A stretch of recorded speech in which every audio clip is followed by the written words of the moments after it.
നെടുമുടി വേണുചേട്ടൻ്റെ കൂടെ ശ്രീനിവാസന്റെ കൂടെയൊക്കെ അഭിനയിക്കുക എന്നൊക്കെ പറഞ്ഞാൽ ശ്രീനിവാസന്റെ ചില സ്ട്രേഞ്ച് ആയിട്ടുള്ള കാര്യങ്ങൾ ലോകത്ത് ആരും പറയാത്ത രീതിയിൽ ചിന്തിക്കുന്ന ആളാണ് ശ്രീനിവാസൻ. ഒരു സീനിൽ വരുമ്പോൾ ഒരാൾ വന്ന് വെയിറ്റർ വന്ന് ചോദിക്കും, സർ ചായ എന്ന് ചോദിക്കാൻ നേരത്തെ ശ്രീനിവാസൻ ഡയലോഗ് വേണ്ടി വന്നേക്കും.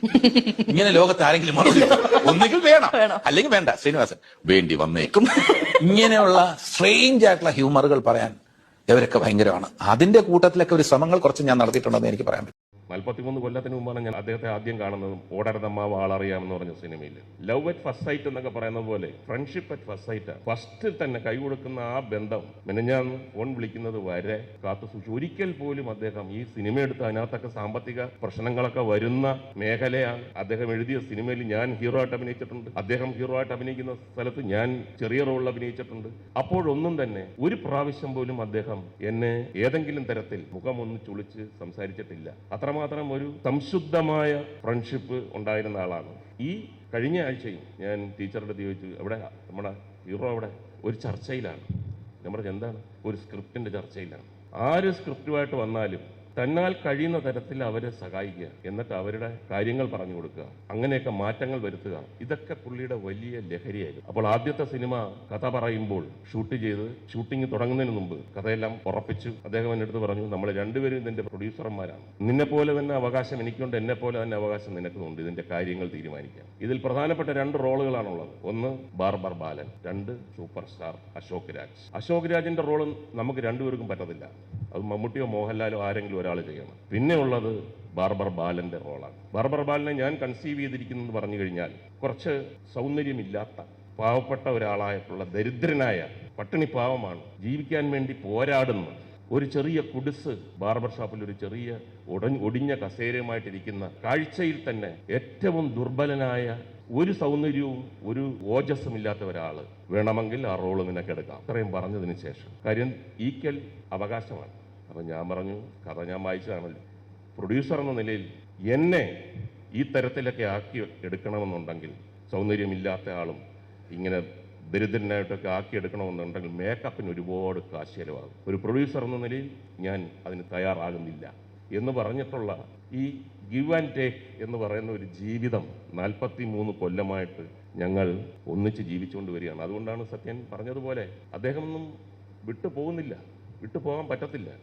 ഓരോ ദിവസം കഴിയുന്തോറും അദ്ദേഹത്തിൻ്റെ ഡയലോഗുകളും ട്രോളുകളും കഥകളും ഓർമ്മകളും ഒക്കെ ഇങ്ങനെ നമ്മളെ കൂടുതൽ ജോൺസൺ മാസ്റ്ററുടെ സംഗീതം പോലെ ഇദ്ദേഹത്തിൻ്റെ കഥകളും കഥാപാത്രങ്ങളും ഡയലോഗുകളും എല്ലാം ഇങ്ങനെ വീണ്ടും തികട്ടി വന്ന് അത് തലമുറകളോളം നിലനിൽക്കും എന്ന് തന്നെയാണ് ഞാൻ എൻ്റെ പ്രിയ സുഹൃത്തിനെ കുറിച്ച് കുറച്ച് ഓർമ്മകൾ പങ്കുവെക്കുന്നത്. അച്ഛൻ പണ്ടാണെങ്കിലും അച്ഛൻ്റെ അടുത്ത് നമുക്ക് എന്തും തുറന്നു പറയാം. അച്ഛൻ്റെ സിനിമ ഇഷ്ടമല്ല എന്ന് അച്ഛൻ്റെ മുഖത്ത് നോക്കി നമുക്ക് പറയാം. ആ സ്വാതന്ത്ര്യം ഉണ്ടായിരുന്നു, അത് എല്ലാ കാര്യത്തിലും ഉണ്ടായിരുന്നു. അത് ചെറുപ്പം തൊട്ടേ നമ്മളൊരു മകൻ എന്നുള്ള രീതിയിൽ കാണുന്നതിനേക്കാളും കൂടുതൽ നീ ഒരു ഇൻഡിവിജ്വലാണ്, നീ വേറൊരു വ്യക്തിയാണെന്നുള്ള രീതിയിൽ കാണുകയും അങ്ങനെ ഇടപെടുകയൊക്കെ ചെയ്യും അച്ഛൻ. അപ്പോൾ അത് പണ്ടോട്ടെ അങ്ങനെ ഉണ്ടായിരുന്നു. ഈവൻ ഞാൻ കോമ്പറ്റീഷനൊക്കെ ഈ കലോത്സവത്തിലൊക്കെ പങ്കെടുക്കാനൊക്കെ പോകുന്ന സമയത്തും നീ മത്സരിക്കാൻ പോകേണ്ട ആവശ്യമൊന്നുമില്ല, നിനക്ക് പാടാൻ അറിയെങ്കിൽ നീ പാടിയാൽ മതി, വെറുതെ പാടി ആൾക്കാരെ തോൽപ്പിക്കേണ്ട കാര്യമൊന്നുമില്ല എന്നൊക്കെ പറയും. പക്ഷെ ഞാൻ പോകുമായിരുന്നു, എനിക്കിഷ്ടമായിരുന്നു. അതിൻ്റെ തന്നെ സീരീസിൽ പറയുന്നുണ്ട്, അച്ഛൻ ഒരിടത്തും എനിക്ക് വേണ്ടി റെക്കമെൻഡ് ചെയ്തിട്ട് ഒന്നുമില്ല. ഇല്ല, ഒന്നും ചെയ്യില്ല. ഞാൻ ഒരു തവണ AR റഹ്മാൻ്റെ അടുത്ത് എനിക്ക് ഭയങ്കര ആഗ്രഹമായിരുന്നു, റഹ്മാൻ സാറിന് വേണ്ടിയിട്ട് പാടണമെന്ന് ഭയങ്കര ആഗ്രഹമായിരുന്നു. അപ്പം ഒരു ഡെമോ ഉണ്ടാക്കി. എനിക്കിത് എങ്ങനെയെങ്കിലും അവിടെ എത്തിക്കണം, പക്ഷേ എനിക്ക് അങ്ങോട്ട് എത്താൻ പറ്റുന്നില്ല, റഹ്മാൻ്റെ സ്റ്റുഡിയോയിലേക്ക് എത്താൻ പറ്റുന്നില്ല. അപ്പോൾ ആക്ടർ റഹ്മാനും അച്ഛനും സുഹൃത്തുക്കളാണ്, അവരൊരുമിച്ച് സിനിമ ചെയ്യുകയും യാത്ര ചെയ്യുകയൊക്കെ ചെയ്തിട്ടുണ്ട്. അപ്പോൾ അച്ഛനോട് ഞാൻ ചോദിച്ചു, എനിക്ക് ആക്ടർ റഹ്മാനെ ഒന്ന് പരിചയപ്പെടുത്തി തരുമോ, ഞാൻ അദ്ദേഹത്തിൻ്റെ അടുത്ത് പോയിട്ട് ഈ ഡെമോ ഒന്ന് കൊടുത്തോട്ടെ. ഇല്ലില്ല, അതിനൊന്നും എനിക്ക് വരാൻ പറ്റില്ല എന്ന് പറഞ്ഞു. അപ്പോൾ ഞാൻ പറഞ്ഞു, ഒന്നും പറയണ്ട, എനിക്കൊന്ന് പരിചയപ്പെടുത്തി തന്നാൽ മതി, പറയാനുള്ളതൊക്കെ ഞാൻ പറഞ്ഞോളാം, ഇതിൽ ഞാൻ പാടിയിട്ടുണ്ട്, എനിക്ക് മെറിറ്റിൻ്റെ ബേസിൽ കിട്ടിയാലും മതി, എനിക്ക് ആളെ ഒന്ന് പരിചയപ്പെടുത്തി തന്നു. അപ്പോൾ എനിക്ക് ആക്ടർ റഹ്മാൻക്കയുടെ വീട്ടിൽ അച്ഛൻ കൊണ്ടുപോയി പരിചയപ്പെടുത്തി തന്നു. പിന്നെ ഒരു തവണ ഞാൻ അച്ഛൻ്റെ അടുത്ത്, ഞാൻ അക്ഷയ് ഖന്നയുടെ ഭയങ്കര ഫാനായിരുന്നു. അപ്പോൾ അക്ഷയ് ഖന്ന ഒരു പടത്തിന് വേണ്ടിയിട്ട്, ഹിന്ദി ഫിലിമിന് വേണ്ടിയിട്ട് ക്യാമ്പക്കോള എന്ന് പറഞ്ഞിട്ട് ചെന്നൈയിലുള്ളൊരു ഒരു പഴയ ഒരു സ്ഥലത്ത് ഷൂട്ട് ചെയ്യുന്നുണ്ടെന്ന് പറഞ്ഞു. പ്രിയനങ്ങളുടെ ഫിലിം, ഏതാ ഫിലിമെന്ന് എനിക്ക് ഓർമ്മയില്ല. എനിക്ക് അക്ഷയ് ഖന്നനെ കാണണം എന്ന് പറഞ്ഞു. അപ്പോൾ നീ കാണുന്നുണ്ടെങ്കിൽ പോയി കണ്ടോ എന്ന് പറഞ്ഞു. പക്ഷേ ഒന്ന് കൊണ്ടോ, പ്രിയനങ്ങളുടെ സെറ്റല്ലേ, എനിക്കൊന്ന് കാണാൻ വേണ്ടിയിട്ടാന്ന് പറഞ്ഞു. അപ്പോൾ ശരി വാ എന്ന് പറഞ്ഞു. എന്നിട്ട് ദൂരെ നിന്ന് ഇത് കാറിൽ കൊണ്ടുപോയി വണ്ടിയിൽ നിന്ന് ഞാൻ ദൂരെ നിന്ന് അക്ഷയ് ഖന്നനെ കണ്ടു. അപ്പോൾ എന്നോട് പറഞ്ഞു അവർ വർക്ക് ചെയ്തുകൊണ്ടിരിക്കുക, ഡിസ്റ്റർബ് ചെയ്യണ്ട, നമുക്ക് പോകാമെന്ന് പറഞ്ഞു. അങ്ങനെ ഞാൻ ദൂരെ നിന്ന് അക്ഷയ് ഖന്നനെ കണ്ടിട്ട് തിരിച്ചു. അതായത് ഇവർ ശ്രീനിവാസൻ ഒരു ലോക സിനിമയിൽ തന്നെ ഒരു അത്ഭുതമാണ്. അതിന് കാരണം അതായത് ഇവർ പറഞ്ഞത് കറക്റ്റാണ്. 1 ലൈൻ അല്ലെങ്കിൽ സ്ക്രീൻ പ്ലേ, ഡീറ്റെയിൽ ആയിട്ടുള്ള സ്ക്രീൻ പ്ലേ, അതിൽ ഇത്ര പേജിൽ ഫുൾ സ്കാപ്പ് പേപ്പറിലായിരിക്കും എഴുതി വയ്ക്കുക.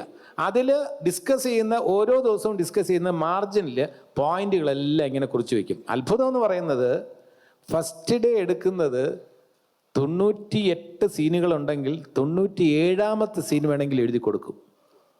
ഇത് വേറെ ഒരു റൈറ്ററെ കൊണ്ടും പറ്റില്ല. കാരണം കഥ ഡെവലപ്പ് ചെയ്യുന്ന രീതിയിൽ ഒരു ക്യാരക്ടർ എങ്ങനെയൊക്കെയാണ് സംസാരിക്കുക, ഒരു ക്യാരക്ടർ എങ്ങനെയൊക്കെയാണ് ബിഹേവ് ചെയ്യാന്ന് ഒരു 5 സീൻ എഴുതി കഴിഞ്ഞാൽ അത് പിടികിട്ടും. ഇത് ഫസ്റ്റ് ഡേ 97ാമത്തെ സീൻ എഴുതി കൊടുക്കാൻ ശ്രീനിവാസിന് കഴിയും. അതേ അവസരത്തിൽ അത്ഭുതത്തോടെ സിബി നോക്കി, ഇപ്പോൾ സിബി ഓർക്കുന്നുണ്ടാവും, ഹിസൈനസ് അബ്ദുള്ളയുടെ ക്ലൈമാക്സ് എന്തെന്ന് സിബിക്ക് അറിയില്ല, ലോഹിയുടെ മനസ്സിൽ മാത്രമേ ഉള്ളൂ. അപ്പൊ ഞങ്ങളെല്ലാം ആർട്ടിസ്റ്റ് എന്നല്ലേ ഇത് ക്ലൈമാക്സ് എന്താണ് എനിക്ക് അറിയില്ല. പിന്നല്ലേ അപ്പൊ ലോഹി അങ്ങനെയാണ്, ഒരു സീൻ എഴുതാതെ അടുത്ത സീൻ ലോഹിക്ക് എഴുതാൻ പറ്റില്ല. ലോഹിക്ക് സീൻ നമ്പർ 2 എഴുതി കൊടുത്തിട്ട് പിന്നെ സീൻ നമ്പർ 61 എഴുതി കൊടുക്കാൻ പറ്റില്ല. 2, 3, 4 അങ്ങനെ എഴുതിയിട്ട് ലോഹിക്ക് ഫുള്ളായിട്ട് നാടകം എഴുതും പോലെ ഫുള്ളായിട്ട് അതിൽ എഴുതുന്നതനുസരിച്ച് 5 കഴിഞ്ഞിട്ട് 6 ചിലപ്പോൾ പറയുന്ന രീതിയിലായിരിക്കില്ല, വേറെ രീതിയിൽ പോകും. 7 വേറെ രീതിയിൽ പോകും, 8 വേറെ രീതിയിൽ പോകും. ശ്രീനിയെ സംബന്ധിച്ചിടത്തോളം അത് ഏതാണ് ശരി ഏതാണ് തെറ്റെന്ന് പറയാനില്ല, രണ്ടുപേരും പ്രതിഭകളാണ്. അല്ല, ലോഹിയുടെ ഭാഗത്ത് നിന്ന് അങ്ങനെ ചില പെടല് ഞാൻ പെട്ടിട്ടുണ്ട്. അതെ, ഞാൻ ചെങ്കോലിൽ ഷൂട്ട് ചെയ്യുമ്പം അന്നത്തെ ദിവസം ഷൂട്ട് ചെയ്യാൻ ഒരു 22 കിലോമീറ്റർ ദൂരെയാണ് തിരുവനന്തപുരം സിറ്റിയിൽ നിന്ന്. അവിടെ ഞാൻ ഷൂട്ടിങ്ങിന് ഇറങ്ങാൻ നേരത്തെ ഞാൻ പറഞ്ഞു, ലോഹി ഇന്ന് എടുക്കുന്നത് ജോണിയും ലാലും മോഹൻലാലും ജോണിയൊക്കെ ആയിട്ടുള്ള സീനാണ്. അപ്പോൾ തലേ ദിവസം പറഞ്ഞു ജോണി എഴുതി തന്നു. ഞാൻ ഷൂട്ടിങ്ങിനായിട്ട് രാവിലെ കുളിച്ച് റെഡിയായി പോകാൻ നേരത്ത് അടുത്ത മുറിയിൽ നിന്ന് ലോഹി എഴുതിയ സീനും മേടിച്ചുകൊണ്ട് പോകും. ഞാൻ ആ സീൻ വായിച്ചിട്ടില്ല. ഞാൻ അവിടുന്ന് ക്യാമറമാൻ വേണുവിൻ്റെ വീട് വരെ പോകുന്നതിനിടയ്ക്കാണ് ഞാൻ ഈ സീൻ വായിക്കുന്നത്. അപ്പോൾ അതിനകത്ത് എഴുതിയിരിക്കുന്നത് ഈ സുരഭി എന്ന് പറയുന്ന കിരിക്കാടൻ ജോസിൻ്റെ മകള് 485 രൂപ കൊണ്ട് ജോണിയുടെ കയ്യിൽ കൊടുത്തിട്ടുണ്ട്. ലാൽ അവിടെ വരുമ്പോൾ ജോണി പറയും, ആ കുട്ടി വന്നൊരു 485 രൂപ തന്നിട്ടുണ്ടെന്ന് പറയും. ഈ 485 രൂപയുടെ കണക്ക് എനിക്കറിയില്ല, കാരണം അതിന് മുമ്പത്തെ സീനൊന്നും എടുത്തിട്ടില്ല. ഞാൻ വേണുവിൻ്റെ വീടിൻ്റെ അടുത്തൊരു ബൂത്തിൽ ചെന്നിട്ട് ലോഹി എന്താണ് ഈ 485 രൂപ? ഞാൻ ലാലിൻ്റെ സീൻ പറഞ്ഞു കൊടുക്കുമ്പോൾ ലാൽ എൻ്റെ അടുത്ത് ചോദിച്ചാൽ എനിക്ക് ഉത്തരവില്ലല്ലോ. അപ്പോൾ ലോഹി പറഞ്ഞു, ഇതിനു മുമ്പ് ഈ പെൺകുട്ടിയുടെ STD ബൂത്തിൽ ഈ ലാൽ ഫോൺ ചെയ്തിട്ട് 500 രൂപ കൊടുത്തു. അപ്പോൾ ബാക്കി ഇല്ലാത്തത് കൊണ്ട് അത് കയ്യിൽ വെച്ചു വന്നു. അവരെ സഹായിക്കാൻ വേണ്ടി പരോക്ഷമായിട്ട് ചെയ്തതാണ്. പക്ഷെ അവർക്ക് അഭിമാനം കൊണ്ട് ആ പൈസ കൊണ്ട് ഇവിടെ തിരിച്ചു കൊടുക്കുന്ന ഇങ്ങനത്തെ പെടൽ മൊബൈൽ ഫോണും ഇല്ല ആ കാലത്ത്. കൂടെ ധാരാളം സിനിമകളിൽ അഭിനയിച്ചിട്ടുണ്ട്. ആദ്യമായിട്ട് ഞാൻ ആയുഷ്കാലം എന്നുള്ള സിനിമയിലാണ്. ഒരു 10-35 വർഷത്തെ അനുഭവം അദ്ദേഹത്തോടൊപ്പം ഉണ്ട്. അത് ഇപ്പോഴും തുടർന്നുകൊണ്ടിരിക്കുകയാണ്. അദ്ദേഹം സുഖമല്ലാതെയായി വന്ന് ഈ അമ്മയുടെ പ്രോഗ്രാമിനെല്ലാം എല്ലാ പരിപാടിക്കും അദ്ദേഹം പങ്കെടുക്കാറുണ്ട്. അപ്പോഴൊക്കെ തന്നെ അദ്ദേഹം പഴയ കൂട്ടുകാരോടൊക്കെ എല്ലാം നർമ്മമായിട്ട് തന്നെ ഇടപഴകുകയും വളരെ സന്തോഷത്തോടെ പെരുമാറുന്ന ഒരു വ്യക്തി കൂടിയാണ്. പിന്നെ അദ്ദേഹത്തിൻ്റെ ആശയങ്ങൾ അല്ലെങ്കിൽ അദ്ദേഹത്തിൻ്റെതായിട്ടുള്ള ആശയങ്ങളും കാര്യങ്ങളും എവിടെയും തുറന്നു പറയുന്ന ഒരു വ്യക്തി കൂടിയാണ് അദ്ദേഹം. എല്ലാവരെക്കുറിച്ചും തമാശകൾ പറയാനും എല്ലാത്തിനും സ്വാതന്ത്ര്യമുള്ളൊരു വ്യക്തി കൂടിയായിരുന്നു അദ്ദേഹം മലയാള സിനിമയിൽ. അദ്ദേഹത്തിൻ്റെ വേർപാട് മലയാള സിനിമയ്ക്കും കേരളക്കരയ്ക്കും മലയാളികളുള്ള എല്ലാവർക്കും തന്നെ ദുഃഖമാണ്. ആ ദുഃഖത്തിൽ ഞാനും എൻ്റെ കുടുംബവും പങ്കുചേരുന്നു. അദ്ദേഹത്തിന് ശ്രീനിവാസനെ ഏറ്റവും അടുത്ത് മനസ്സിലാക്കിയ ആള് ഞാനാ, എന്റെ അച്ഛനാണ്. മനസ്സിലായില്ലേ? ഞാൻ മനസ്സിലാക്കിയ അത്രയൊന്നും ചേട്ടൻ എന്തായാലും മനസ്സിലാക്കിയിട്ടുണ്ടാവില്ല ശ്രീനിവാസനെ കുറിച്ച്. അതെന്തായാലും ഇല്ല. ഇതൊക്കെ പറഞ്ഞാലും എനിക്കൊരു കാര്യം പറയാം, എനിക്ക് ലോകത്തിൽ ഏറ്റവും സ്നേഹവും ഇഷ്ടമുള്ള മനുഷ്യൻ എന്റെ അച്ഛനാണ്. വൈകുന്നേരമായപ്പോ അമ്മ പറഞ്ഞു, രജിസ്റ്റർ ഓഫീസൊക്കെ ഇരിക്കട്ടെ, അവളുടെ കഴുത്തിലൊരു താലി കെട്ടണം, സ്വർണത്തിന്റെ താലി കെട്ടണം. ഞാൻ പറഞ്ഞു സ്വർണത്തിന്റെ താലി കെട്ടാൻ എൻ്റെ കയ്യിൽ പൈസയൊന്നുമില്ല, നടക്കില്ല, അതില്ലാതെ പറ്റില്ല എന്ന് പറഞ്ഞിട്ട് അമ്മ ഒരുപാട് ഭാഷ വെച്ചു. അങ്ങനെ ഞാനിങ്ങനെ ആലോചിച്ച് നോക്കി. അതിരാത്രം എന്ന് പറയുന്ന സിനിമയുടെ ഷൂട്ടിംഗ് കണ്ണൂരിൽ നടക്കുകയാണ്. അവിടെ മമ്മൂട്ടിയുണ്ട്. അപ്പോൾ ഞാൻ പറഞ്ഞു ഇങ്ങനെ നാളെ എൻ്റെ കല്യാണമാണ്, എനിക്കൊരു 2000 രൂപ വേണം, ഒരാവശ്യമുണ്ടെന്ന് പറഞ്ഞു. അപ്പോൾ 2000 രൂപ അദ്ദേഹം തന്നു. അങ്ങനെ സ്വർണത്തിൻ്റെ ഒരു താലി വാങ്ങിച്ചു. ഒരു ക്രിസ്ത്യാനി തന്ന 400 രൂപ, മുസ്ലിമായ മമ്മൂട്ടി തന്ന രൂപയ്ക്ക് ഹിന്ദുവായ പെൺകുട്ടിയുടെ കഴുത്തിൽ ഞാൻ കിട്ടിയ സ്വർണത്താലി. എന്ത് മതം, ആരുടെ മതം, എവിടെയുള്ള മതം?